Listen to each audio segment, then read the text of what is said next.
नमस्कार। मैं astrologer palmist नील नरेंद्र आपके पाम का एनालिसिस कर रहा हूं, जो कि इस प्रकार से है। देखिए, जब भी हम किसी पाम का एनालिसिस करते हैं तो सबसे इम्पॉर्टेंट होता है पाम का स्ट्रक्चर और position of the finger and thumb, palm का कलर और placement of the planet on the palm. तो इन सब चीज़ों से किसी भी व्यक्ति या नेटिव या जातक के बारे में हमें बहुत इम्पॉर्टेंट इन्फॉर्मेशंस मिलती हैं। देखिए, अगर मैं यहाँ पर बात करूँ तो आपका जो पाम है वो बेसिकली रेक्टेंगल शेप का है। देखिए, रेक्टेंगल शेप के पाम को पामिस्ट्री की दुनिया में बेहतर माना जाता है, क्योंकि ऐसे लोग अपनी लाइफ के अंदर बहुत जल्दी अथॉरिटी पोजीशन को प्राप्त कर लेते हैं। यानी कि बहुत जल्दी, यानी कि एक लिमिटेड, ये कह लीजिए कि संघर्ष तो होता है इनकी लाइफ में, स्ट्रगल तो होता है, लेकिन वो स्ट्रगल जो है वो बहुत जल्दी ख़त्म होकर अथॉरिटी पोजीशन पर आ जाता है। तो कैरियर के हिसाब से अगर हम देखें तो जीवन में कैरियर जो है वो बेहतर जाता है और बहुत जल्दी आदमी अपने मेहनत के दम पर, यानी देखिए, मैं यहाँ पर आपको मैं बता रहा हूँ कि इस तरीके के जो पाम होते हैं ये बेसिकली बहुत मेहनती लोग होते हैं। तो मेहनती लोग होते हैं, इसलिए इनको परिणाम जीवन में ना मिले ये संभव ही नहीं है। हाँ, अगर इनका मेहनत के साथ इनका फेट, जिसे हम भाग्य कहते हैं या लक कहते हैं, वो भी अगर इनको सपोर्ट कर दे तो ये जीवन में बहुत ज़्यादा सक्सेस को की हाइट को टच कर लेते हैं, वरना वो सक्सेस थोड़ी कम रह जाती है। लेकिन ये सफलता को प्राप्त होते हैं, ऐसा ज़रूर होता है। अब देखिए, यहाँ पर मैं अगर फिंगर्स की बात करूँ तो फिंगर्स में जो ये फिंगर है, इस फिंगर को हम बोलते हैं इंडेक्स फिंगर, या हम बोलते हैं द फिंगर ऑफ जुपिटर। क्योंकि देखिए, जो प्लैनेट का प्लेसमेंट है वो मैं आपको बेसिकली बता दूं कि किस तरीके से पाम में होता है, जिससे कि ये एनालिसिस, ये प्रेडिक्शन आपको समझने में आसानी रहेगी। देखिए, ये जो माउंट है, ये माउंट होता है हमारा वीनस, और ये माउंट होता है हमारा मून, और मून के ठीक ऊपर होता है ये हमारा आउटर मास, और उसके ऊपर होता है ये मरकरी, और इसके पास वाला ये होता है हमारा सन, और सन के पास में ये होता है हमारा सैटर्न, और सैटर्न के पास में होता है हमारा ये जुपिटर। जुपिटर के ठीक नीचे होता है इनर मास, और उसके पास में अगर मैं बात करूं तो सेंटर ऑफ द पाम होता है हमारा राहु। और उसके बाद जो ये स्ट्रक्चर एक बनता है, यानी कि स्ट्रक्चर जो ये जो स्ट्रक्चर बनता है इस तरीके से, ये स्ट्रक्चर जो होता है ये हमारा होता है केतु प्लैनेट। तो इससे आपको समझ में आ गया होगा कि प्लेसमेंट प्लैनेट का किस तरीके से होता है। तो उसी आधार पर ये जो फिंगर है ये फिंगर ऑफ जुपिटर होती है, और ये फिंगर ऑफ अपोलो होती है। यानी कि ये अपोलो फिंगर है, अपोलो मतलब सूर्य की उंगली। जब भी किसी फीमेल के अंदर ये वाली फिंगर इस फिंगर से बड़ी हो जाए, यानी ये बड़ी हो जाए, ये छोटी हो जाए, ऐसी स्थिति फीमेल्स में ठीक नहीं मानी जाती, क्योंकि ये एक तो लेट मैरिज का कारक बनती है, यानी विवाह में देरी का कारक बनती है, लेट मैरिज। जब भी जुपिटर की फिंगर बड़ी हो जाती है विद कंपेयर टू अपोलो, तो ये विवाह में देरी करती है, और साथ में वैवाहिक जीवन के सुख को भी कम करती है, यानी happiness index of the marriage life, इसको भी प्रभावित करती है।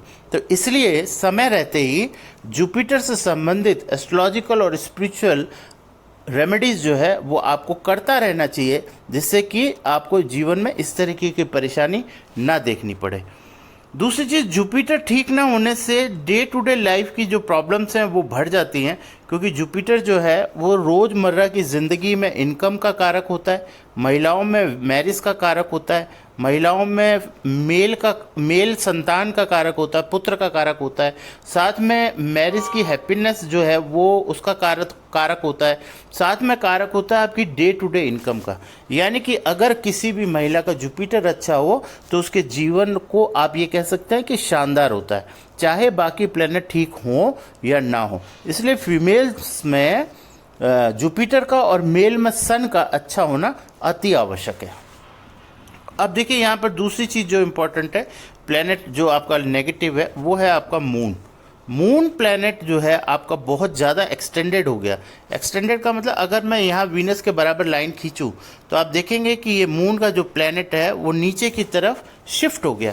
यानी ये आपका हाथ जो है, इसका स्ट्रक्चर जो है बेसिकली इस तरीके से बन जाता है, यानी ये नीचे की तरफ शिफ्ट हो जाता है with compare to this Venus. जब हाथ नीचे की तरफ मून की साइड में शिफ्ट हो जाता है, इसे कहते हैं डिस्प्लेसमेंट ऑफ द मून। और ऐसी स्थिति के अंदर आपका चंद्रमा खराब हो जाता है। चंद्रमा खराब होने का मतलब हुआ मून की जो एनर्जी है वो नेगेटिव हो जाती है। और मून का नेगेटिव होना, मून क्या है, आपके मन और माँ का कारक है। मन और माँ यानी मदर का कारक है। इसलिए जिन लोगों का मून ठीक नहीं होता उनकी माँ की तबीयत जो है वो हमेशा ख़राब रहती है। यानी जितना मून आपका डिस्टर्ब होगा आपकी मदर की तबीयत उतनी ज़्यादा ख़राब होगी।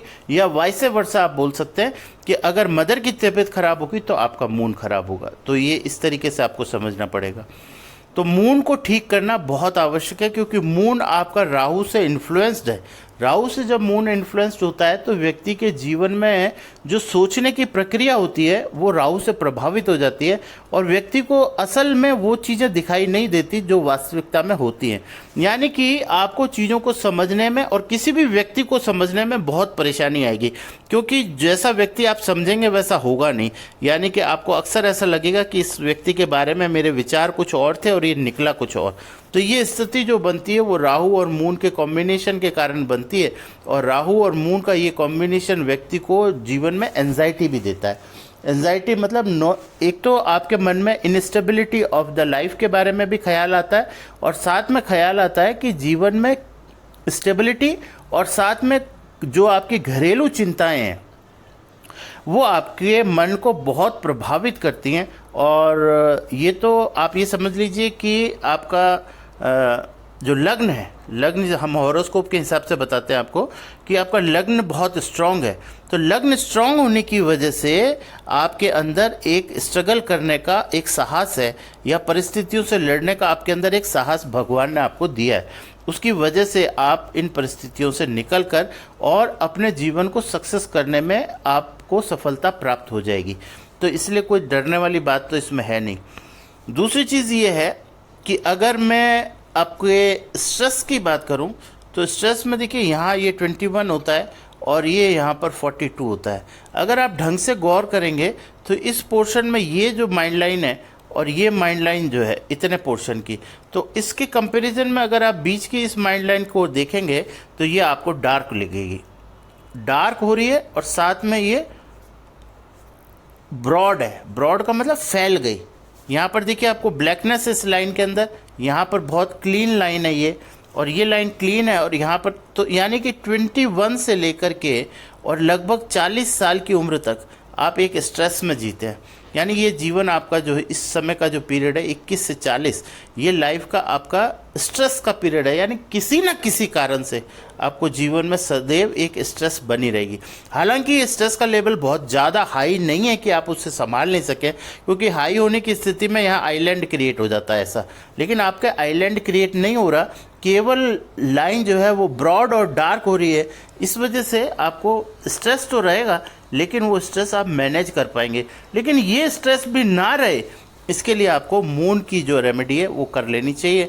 साथ में देखिए ये जो लाइन है और ये लाइन जो है ये अलग अलग जा रही है। ये लाइन का अलग अलग जाना और इसका इंडिकेशन जो है वो इस तरह से होता है। और साथ में देखिए यहाँ पर एक हल्का सा ये क्रॉस बनता है। ये क्रॉस और ये लाइन का अलग हो जाना, कभी कभी आपके जीवन में आपको ऐसा महसूस होगा कि शायद आपकी मैरिज जो है वो लव मैरिज हो सकती है। यानी कि आपकी लव कम अरेंज मैरिज होने की भी संभावनाएं ये बहुत ज़्यादा बढ़ जाती हैं, क्योंकि ये इंडिकेशन इस बात को दिखाता है कि ऐसी संभावना आपके जीवन में आएगी। लेकिन आप उस डिसीजन को करने में बड़े ही अपने आप को असहज महसूस करेंगे। तो यहाँ पर अगर मैं बात करूँ फिट लाइन की, तो देखिए फिट लाइन आपकी जो है इस तरीके से मूवमेंट है इसका। तो यहाँ पर फिट लाइन आपका भाग्य आपका साथ दे रहा है, लेकिन राहु की पोजीशन ठीक नहीं है। तो राहु की पोजीशन ठीक ना होने की वजह से आपको जीवन में ज़्यादा परेशानी उठानी पड़ती है। और साथ में जो आपका जो सेंटर ऑफ द प्लेनेट है, जिसे हम एपेक्स कहते हैं, वो शिफ्ट हो गए। उसके शिफ्टिंग के कारण से your son is very much affected by the Rahu, और इसकी वजह से एक पितृ दोष आप पर एप्लीकेबल हो जाता है। और ये पितृ दोष जो है वो आपके जीवन में आपके विवाह और आपके जीवन में घर के मांगलिक कार्य और घर की खुशियों को खत्म करता है, यानी कि उसको डिस्ट्रॉय करने लगता है धीरे धीरे। और आपके घर के सदस्यों की तबीयत ठीक नहीं रहती और डे टू डे बेसिस पर घर में जो समस्याएं आती हैं वो बिना किसी कारण के आपके मन को खराब करती हैं, और ऐसी छोटी छोटी चिंताओं से आपका घर युक्त हो जाता है। तो ये कारण बनता है पितृदोष का। तो पितृदोष में भी यही है, अगर आप राहु का उपाय करेंगे तो राहु के साथ ही आपका सन का और साथ में ये मून दोनों अलग हो जाते हैं, तो ये स्थिति आपके लिए बेस्ट बन जाती है। यहाँ पर चंद्रमा का थोड़ा सा संबंध षडाष्टक योग के हिसाब से जुपिटर से भी बनता है, इसलिए ये जीवन में आपको बार बार छोटी छोटी परेशानियाँ देगा और आपके जीवन में हिंड्रेंस क्रिएट करता है, जो कि आप राहु के उपचार से अपने आप को बचा सकते हैं, क्योंकि ये छोटी छोटी जो राहु रेखाएं हैं ये जीवन में आपके परेशानी का कारण बनती है और लंबे समय तक यानी up to the age of 40 जो है ये लगातार बनी हुई है, उसके बाद ये यहाँ पर कम हो रही है। तो यहाँ पर हालांकि थोड़ा सा मास लाइन का सपोर्ट है, लेकिन ये इतना सुटेबल नहीं है कि ये आपको जीवन में आसानी से आप उससे बच सकें। साथ में ये जो हार्ट लाइन है ये धीरे से इस लाइन में मिल रही है, इस तरीके से ये जो लाइनें आपस में यहाँ पर तीनों इकट्ठी होती हैं, this is not good in any case, क्योंकि ये जो है आपके अंदर एक इंटरनल एग्रेशन क्रिएट कर देता है। एग्रेशन वो एग्रेशन जिसे आप किसी को दिखा नहीं पाते, और यही आपके स्ट्रेस का कारण बनेगा। क्योंकि देखिए आपके मन में जो गुस्सा आता है वो गुस्सा आप किसी को दिखा नहीं सकते, क्योंकि वो देखने वाला कोई है ही नहीं। यानी वो गुस्सा आप अपने आप ही होते हैं, अपने अंदर ही रखते हैं, और उस अंदर होने की वजह से आप और बाहर से आप शो नहीं करते उसे, तो उसकी वजह से आपको एक इंटरनल स्ट्रेस होता है जो ये माइंड लाइन पर इस तरीके से दिखाई देता है। ये स्ट्रेस वही स्ट्रेस है जो आपको अंदर अपने अग्रेशन की वजह से क्रिएट होता है। और अग्रेशन किस वजह से कि लाइफ में जो चीज़ें नॉन डिसिप्लिन्ड और नॉन सिस्टमेटिकली आपके सामने आती हैं उसकी वजह से आपको एग्रेशन क्रिएट होता है। तो इसमें कोई बहुत ज़्यादा टेंशन लेने की आवश्यकता नहीं है, आप छोटा से राहु के उपाय करके भी इन सब चीज़ों से आप बच सकते हैं। कैरियर आपका बेस्ट है। कैरियर का मतलब होता है कि व्यक्ति का जीवन में आखिर जो होगा वो कैसे जाएगा, किस तरीके से जाएगा, ये बहुत इंपॉर्टेंट चीज़ है। तो देखिए यहाँ पर मैं आपको बता दूं कि ये आपकी लाइन और ये लाइन और ये लाइन मिलकर ये मनी ट्रायंगल क्रिएट करती है। लेकिन यहाँ पर ये मनी ट्रायंगल अगर मैं अभी बात करूँ तो ये इस जगह पर अभी मनी ट्रायंगल ओपन है, यानी पूरी तरह से क्लोज नहीं हुआ है। जैसे ही ये क्लोज होगा आपके पास संचित धन रहेगा, तो धन से संबंधित तो आपको इस जीवन में उतनी परेशानी नहीं आएगी जितनी परेशानी आपको फैमिली मैटर्स की वजह से आएगी, ये आप याद रखिएगा। इसलिए कैरियर और पैसे के बारे में आपको चिंता ना करके आपको हमेशा चिंता जो करनी है वो अपने परिवार और परिजन, आफ्टर मैरिज और बिफोर मैरिज आपको फैमिली की वजह से ही हमेशा परेशानी रहेगी। पैसे को आप मैनेज कर लेंगे आराम से, उसमें कहीं कोई दिक्कत आने वाली नहीं है। मैरिज आपकी थोड़ी लेट है, और क्योंकि ये जुपिटर उंगली बड़ी हो जाती है तो मैरिज को लेट कर देती है। और वैवाहिक जीवन जो है वो आपका वैवाहिक जीवन में भी हैप्पीनेस इंडेक्स आपका नॉर्मल है। नॉर्मल का मतलब एक ठीक ठाक वैवाहिक जीवन है, तो उसे हम बढ़िया मान सकते हैं। और अगर आप जुपिटर का उपाय करें तो ये और भी बढ़िया हो सकता है। तो कैरियर और विवाह से संबंधित समस्याएं आपके जीवन में उस तरीके से तो नहीं आएंगी, लेकिन इतनी तो आएंगी कि आप उसकी वजह से स्ट्रेस में रहेंगे या परेशान रहेंगे। तो यदि आप अपने डे टू डे बेसिस पर जुपिटर और राहु को मेंटेन करें मून के साथ में, तो आप इन सब समस्याओं से बच सकते हैं निश्चित तौर पर। तो कैरियर और पैसा ये चिंता का विषय नहीं है, सिर्फ the relation between the family members before and after, और not only the relation, the position of the family members, यानी कि घर की जो परिस्थितियां जो हैं वो आपको परेशान कर सकती है। Thank you very much. Radhe Radhe.